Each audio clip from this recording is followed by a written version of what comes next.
Hello and welcome to another Sky's the Limit speaker series. This is going to be a really special edition that we're doing for you with some of our own folks. Normally we have some partner folks on with us, but today you're going to get to meet a few people that work with our families. But before we do that, let me just let you know, if you're new to Sky's the Limit Fund, what we do. We are here to assist families who are in crisis, who have a young adult or an adolescent who would really benefit from wilderness therapy. And wilderness therapy is an amazing treatment modality. It is also incredibly expensive. And so Sky's the Limit Fund is here to help families be able to get their kids into wilderness therapy. And we are just so thankful for all the donors and supporters that we have who help us accomplish that. So today I'm excited to get to spend a little bit of time talking with three people who you might not even know exist at Sky's the Limit Fund. And these are the people who support our families post-wilderness. And so we don't just say, here's wilderness therapy, and then afterwards, good luck with that, and send the kids back home or the young adult back home. We actually wrap around that family and really support them through the experience of coming home and transitioning back home. So today I'm going to introduce you to three very special people, Kenzie, Robin, and Lauren. And these are, hello, these are people who are working very hard behind the scenes that really keep that experience of wilderness going and help families transition, because it's not an easy time. There's this wonderful time when kids are in treatment and families are getting support, and then they come home and it can be really tricky. So thank you all for joining me for this very special edition of our speaker series. Right on. Thanks for having us. Yes. You get a little break from all the work you're doing with families. Why don't you just take a brief minute, introduce yourself, and let people know what you do. Kenzie, we'll start with you. Sure. Hi, I'm Kenzie Keefe, and I'm Sky's the Limit Fund's young adult coach. So my role at Sky's the Limit specifically is supporting young adults on their journey post-wilderness therapy or aftercare. I often work with our family coaches, Lauren and Robin.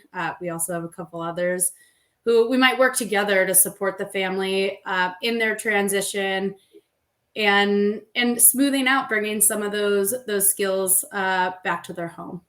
So that's awesome. Me. Thanks for being here. Lauren, how about you? Well, hello, I'm Lauren Lollini, and I am actually one of what we call a family coach. A little misnomer. It's really working primarily with a parent or guardian, as opposed to the whole family. We say family because there are a lot of different kind of guardians out there. So we want to make sure that we're all inclusive. As Kenzie said, it's really about allowing for that safe transition home or that smooth transition home, working on that momentum that a kid will get in the wilderness or a young adult will get in the wilderness, and really allowing all of that goodness to translate into success at home.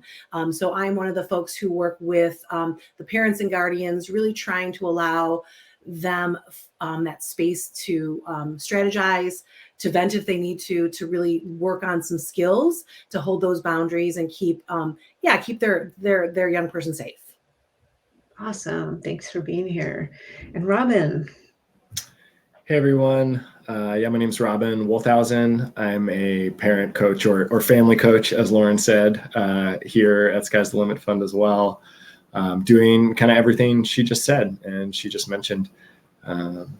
Just helping, we hopefully start meeting with parents before they come home, and then before the kids come home, and then move into and help with that transition all the way home.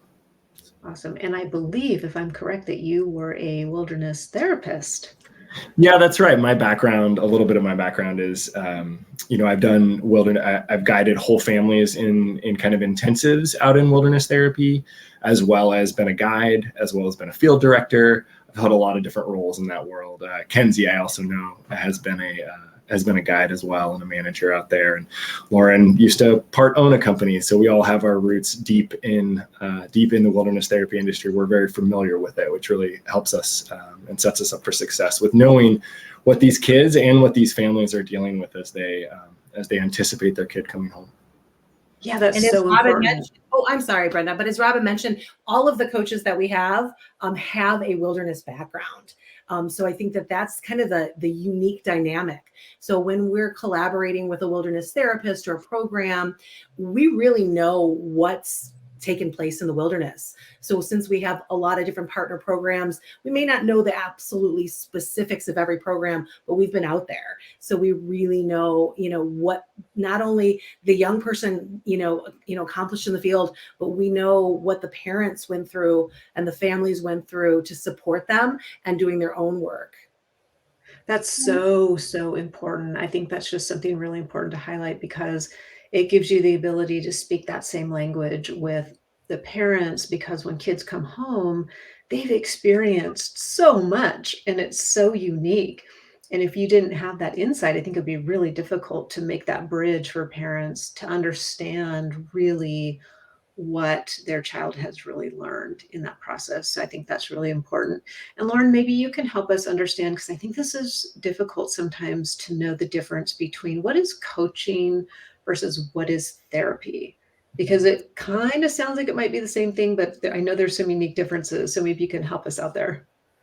Absolutely. And I think that when we're talking about therapy and what happened in the wilderness, it's so very, very intensive. And that's that one-on-one dynamic. There's that group dynamic. When we take it home, because we're not there in that moment with the parents, because we're long distance, we're coaching, we're not actually able to get as deep. We're not actually able to get to that place where we can diagnose and treat that way. A coach is really much more solution focused, much more action based. So we're going to be looking to a family to set some goals for themselves. What would they like to accomplish in the 12 weeks that they have with us? What are the things that bring up some fears about having their son or daughter come home? We're really going to want to work with them on a specific action plan. So we're not going to dig deep into their past. We're not going to go into that, very vulnerable place with them where a therapist might have already gone. We're really going to be looking about the future, and we're really going to be more goal oriented at achieving, what they really believe is maybe the most important part to the transition. Very motivational, and really looking to be specific for each family. So there's no really cookie cutter approach because everybody might be, in a different place. So we're going to meet them where they are and actually start to bring them to those next steps in their journey. Awesome. That sounds really great because I think there's having had a child go to wilderness and then come home, you really are looking for, what do I do? Like, give me some things, give me some action items that I can do. So that's just a good understanding of coaching versus therapy. I think that's really helpful.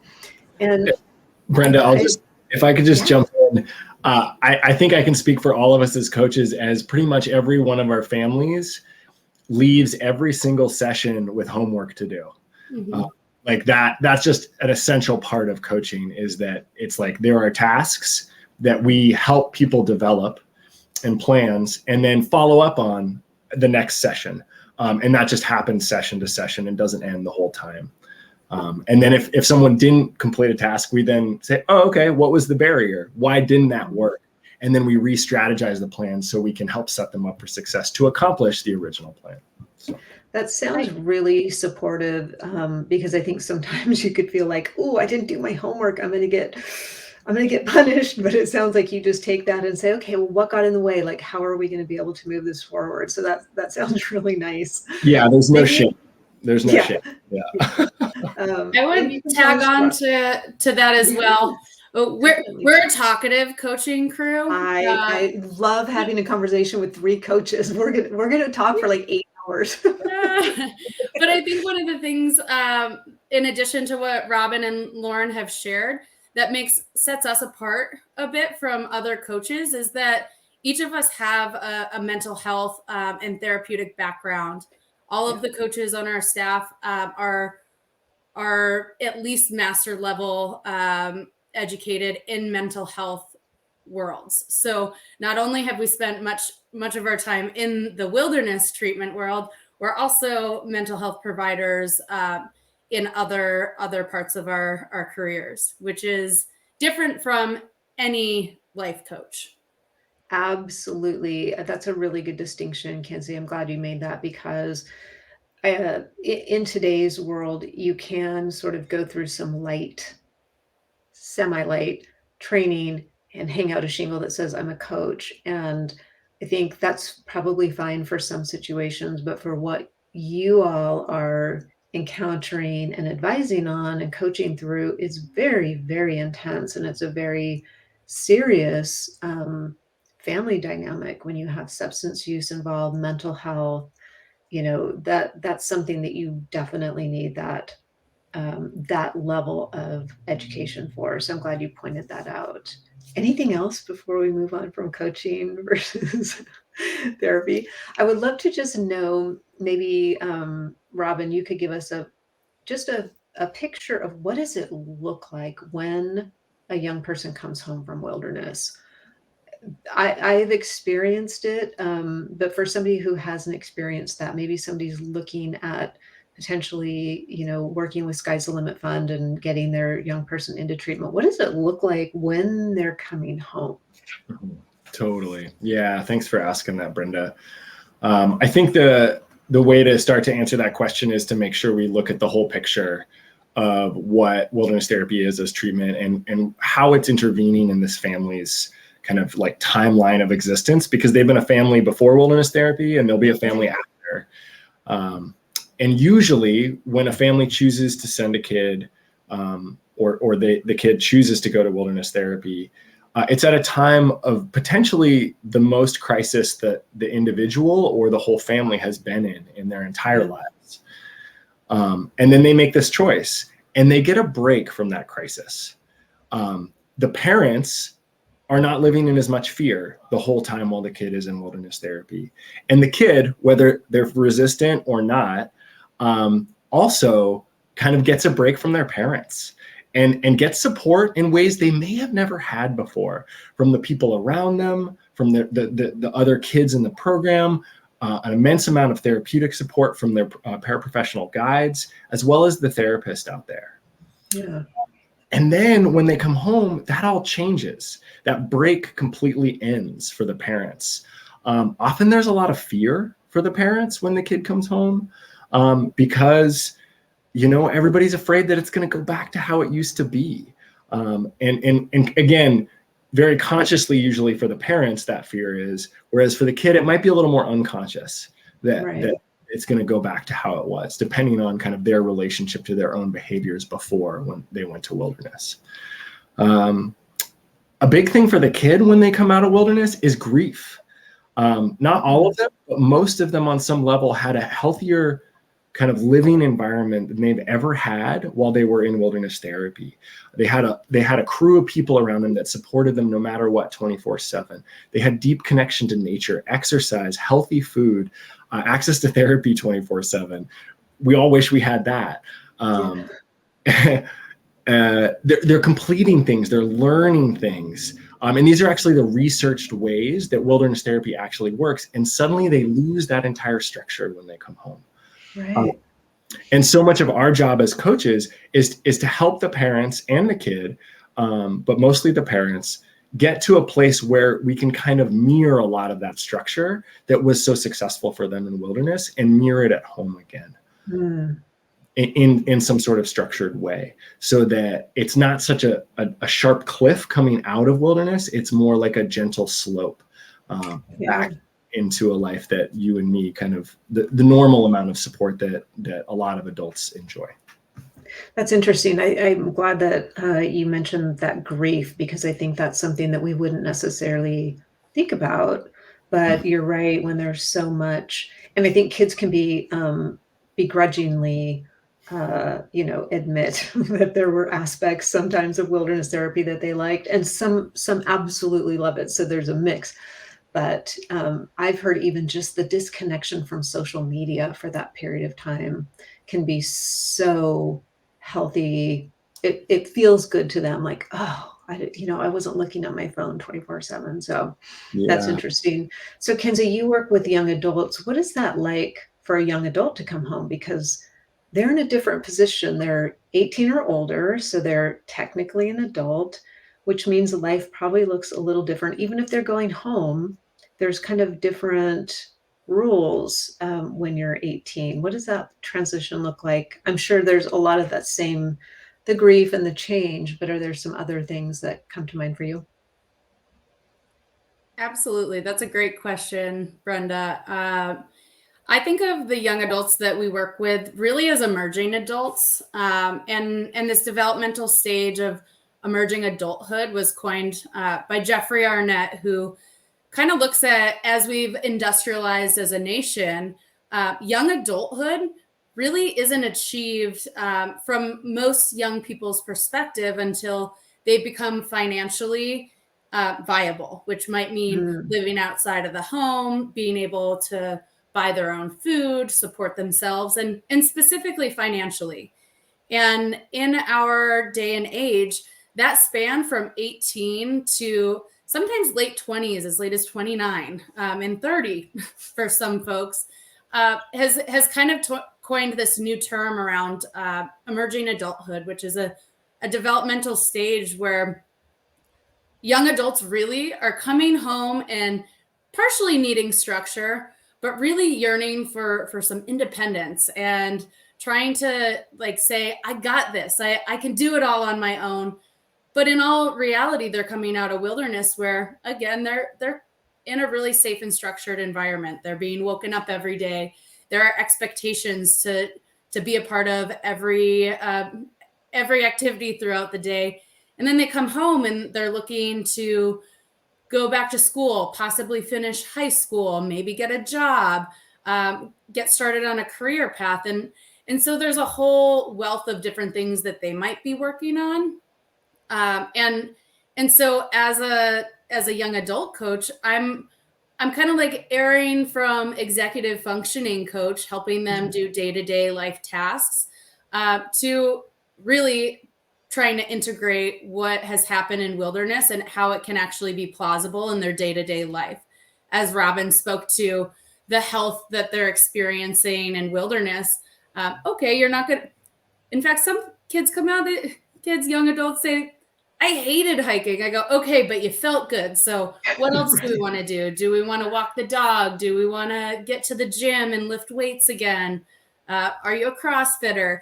And trying to support that, like creating that healthy lifestyle in a way that actually makes sense for a young adult and feeds what their identity is as a young person kind of forging their way. Yeah, that's gotta be a really interesting role to play being coming alongside somebody like that with losing all of that structure and Mhm. safety and sort of know all the knowns of the day into a kind of a really Wild West unknown of like, now what do I do? Is there, I'm curious, is there like a common trend or need that you see young adults when they come out of wilderness that you kind of see over and over, that's a thing that you would like for parents to know, sort of like if you could whisper in the ear of a parent, is there something that you see that you're constantly coaching your people with? Sure. Yeah. I would say, hmm, great question. What would I whisper to the parents? If you had their ear, you could just Yeah. I think let them know.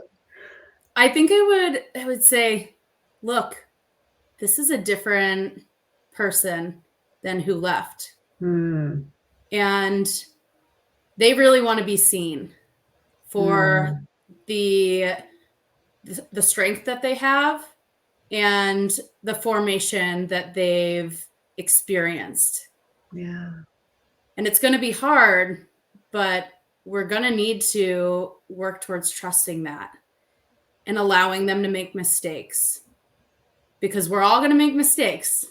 Yeah. We all have as young adults, and they want to be able to prove themselves. That's really great. Yeah. Yeah, AKA they're not going to Can I come jump in out. and reverse it? Like, what would we Yeah. like to say to the kids, right? Because I Yeah. think that when you talk about wilderness, if the parents are doing it right, they're doing a lot of work too. And even though there is so much more intensity with the young adults and adolescents in the woods because they're living it, the parents have changed as well. And Mhm. so whispering in kind of the kids' ear too and saying, hey, your parents worked hard and they may not be perfect yet, but this is a chance for you to come home and teach them a bit. This is a chance for you to be able to say, hey, here's what worked, and maybe bring those pieces of the wilderness that really, really worked or resonated with them back into the house. And so, as Kenzie said, trust in the process. We know that it's going to be difficult. There's going to be hurdles, but it'll be okay. Yeah. So it sounds like I just worked with a family yesterday, just to put this in very clear kind of illustration, whose kid just came home last week and was already coaching their parents on, no, like, thank you for that feelings check, but that's not an emotion. that's great. I coach the parents like, yeah, great. Like, really say thank you and say thank you for bringing this into our family culture when he does, stuff like that. So I just wanted to give that example. That's amazing. So what's great, I think, that wilderness gives young people is a construct for having those conversations, to instead of we're just winging it and we're yelling and screaming, it actually gives them a structure of how to structure feedback for their parents or conversations or requests. So I think that's amazing. That's a great example, Robin. I know, Lauren, that there are some strategies that we should have in place when our person comes home from wilderness. I'm wondering if you could talk about a couple of the ones that you think are the most important that you're always working with families on. Absolutely. You've heard the word structure a bunch of times through this conversation, right? And I think that's what we really want to make sure, that when the young person comes back from wilderness, that there is as much structure as can be at home, whether that be with school or extracurricular or different, ideas that will allow that structure to continue. So they don't have a lot of that idle time that they don't have in the woods. We're looking at that coming through and being very, very black and white through home agreements. What are our list of expectations? What will it look like once you come home? And it's not really about the rules. It's really about, hey, here's what you need to do to be successful.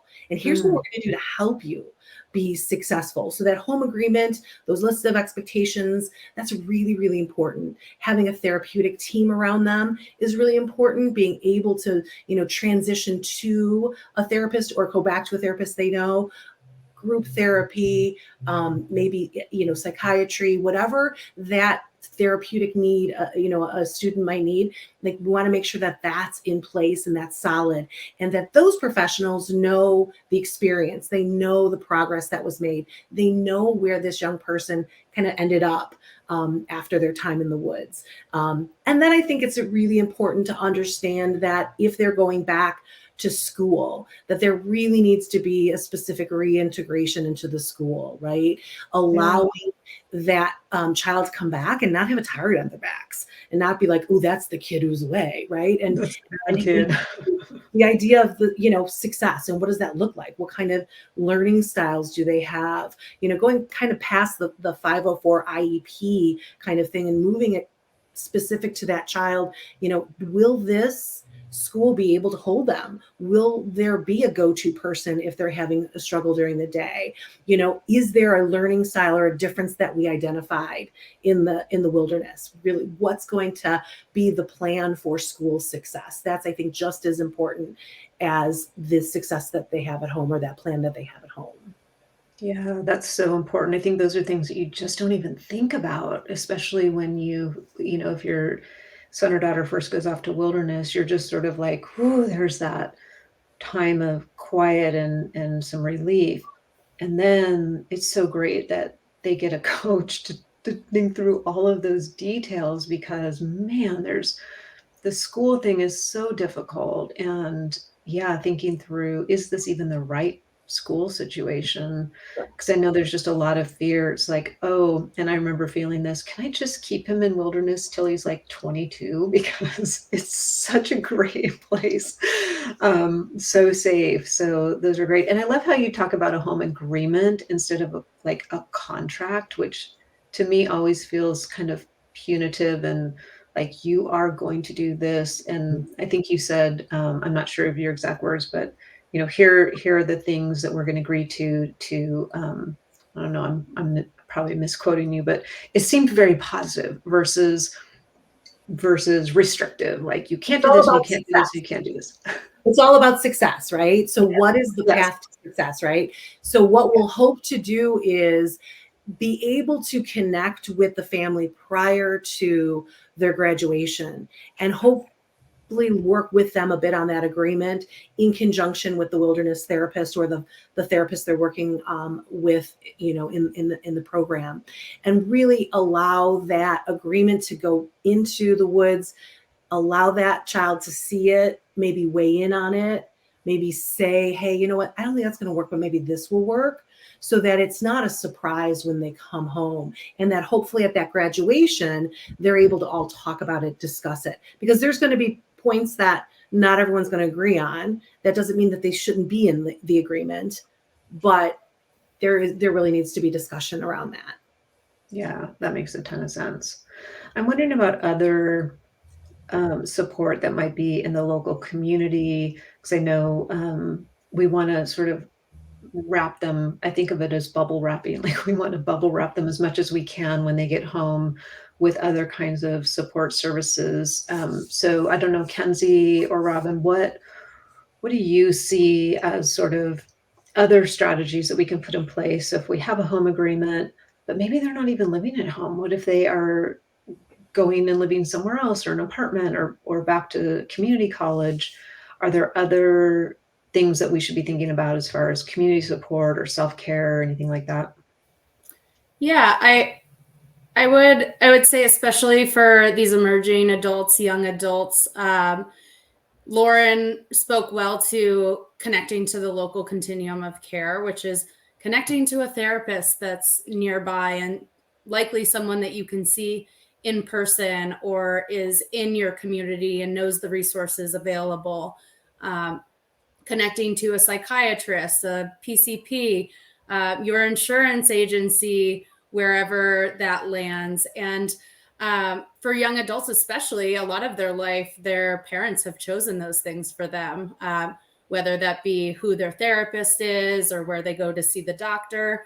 And so that can be a brand new experience with a young adult, walking them through, you have a choice here. And it's an important one to be choosing who you drive with well for your therapeutic care and what your needs are.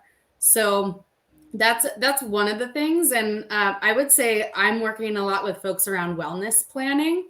So some folks might work in the field with their therapist around creating a wellness plan, which is what skills and activities, things am I going to build into my day-to-day life that supports my emotional, social, physical, and mental well-being. And that's typically where I start with folks and then say, okay, how does this work now? Is it fitting into our daily life, or do we need to be doing different things? And just as important for that self-care, things such as exercise, eating properly, taking time to ourselves for a young adult is just as important for the parents or family system that Robin and Lauren are working with, because it can be exhausting to be a part of this growth and this reintegration towards home.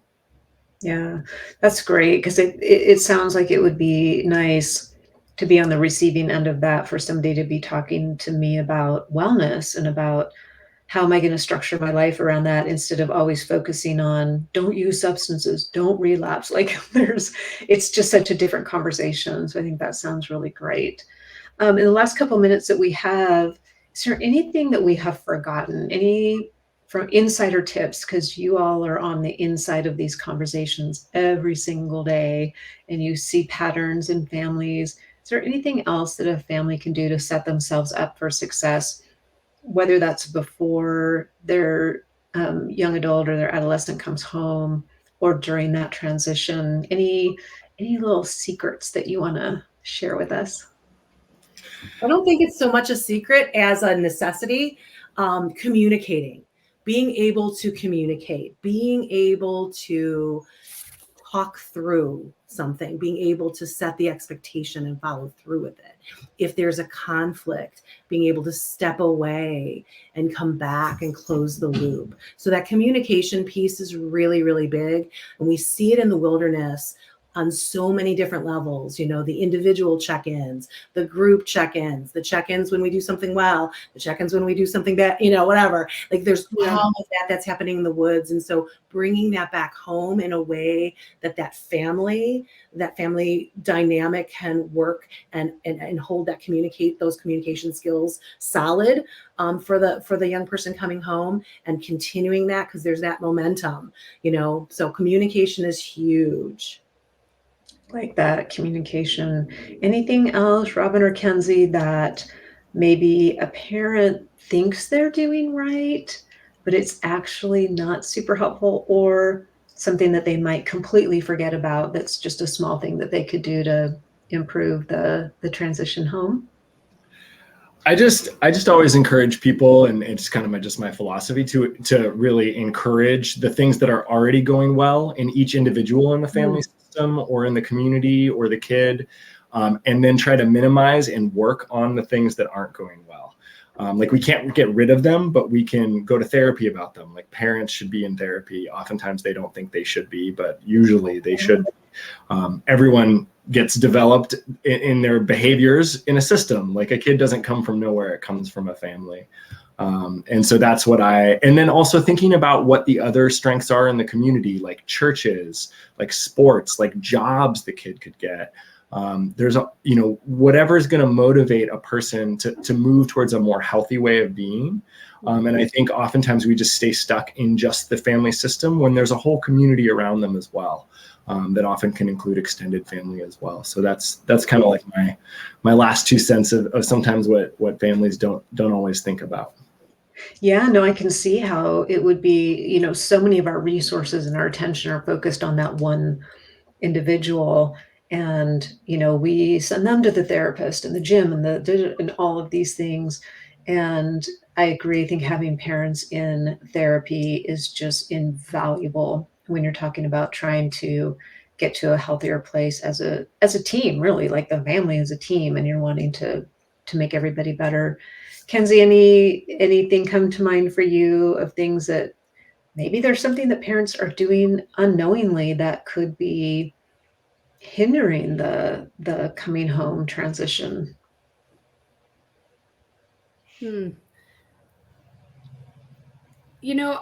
I would say, Brenda, I'm not sure what people are doing unknowingly, Right. to be True. totally honest. True. But what I will say is, I think that everyone on both sides, the wilderness student is what I'm thinking. The kid, the young adult, the parent, we all have expectations of what we think this is going to look like. And we're usually really excited to see. And I remember sitting days before graduation hearing, it's going to be like this, it's going to be like that. And I'm sure the parents are doing the same thing on the other side, going, and then we're going to go home and it's going to look like this and it's going to look like that. It's probably not.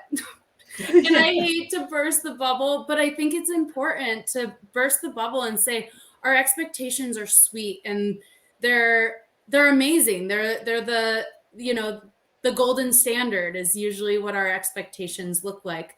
But know that that's not likely what it's going to look like, and it's going to look different for everyone.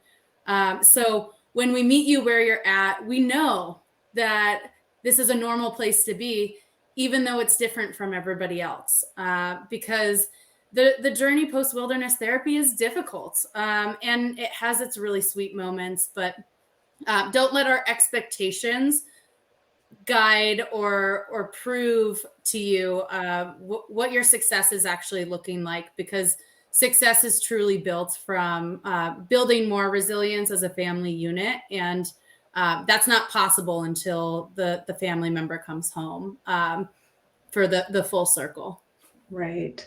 That is really valuable insight, that things may not look like you imagine, and that that's okay, and that you can get through that, and it's normal, because it can be very confusing as a parent when your young person comes home and there are bumps in the road and you think, oh, did we do it wrong? Did we fail? And so I think that's really, really valuable insight to hear.